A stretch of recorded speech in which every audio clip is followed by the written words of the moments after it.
আগে বলো তো কারা কারা বেগুন ভর্তা খেতে ভালোবাসো? আজকে আমি বেগুন ভর্তা বানাবো, কিন্তু একটু অন্যরকম ভাবে। এভাবে কেউ ট্রাই করেছো কিনা জানি না, তবে ট্রাই করে না থাকলে অবশ্যই ট্রাই করে দেখো। বেগুন তো পোড়াতেই হবে, এছাড়া লাগবে টমেটো, কাঁচা লঙ্কা, পেঁয়াজ, ধনেপাতা, রসুন আর একটা ডিম। এবার পোড়ানো বেগুনের ছাল ভালোভাবে ছাড়িয়ে নিতে হবে, আর তারপর একটা স্পুনের সাহায্যে হালকা করে ম্যাশ করে নিতে হবে। শুরু হবে মেন রেসিপি। কড়াতে সর্ষের তেল দিয়ে কুচনো রসুন দিয়ে হালকা ভাজা ভাজা করে একদম কুচনো পেঁয়াজ দিতে হবে।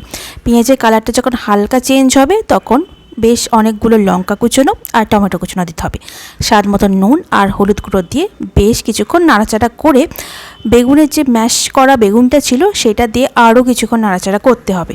যখন কিছুটা নরম হয়ে আসবে তখন একটা ডিম ফাটিয়ে ওর মধ্যে দিতে হবে। গ্যাস কিন্তু লো ফ্লেমেই থাকবে। এবার সব কিছু ভালোভাবে ডিমের সাথে নাড়াতে হবে বেশ অনেকক্ষণ ধরে, যাতে ডিমের কাঁচা ভাবটা চলে যায়। আর নামানোর আগে বেশ অনেকটা ধনেপাতা দিতে হবে। তাহলেই রেডি হয়ে যাবে আমাদের টেস্টি বেগুন ভর্তা। কেমন লাগলো রেসিপিটা জানাতে ভুলো না।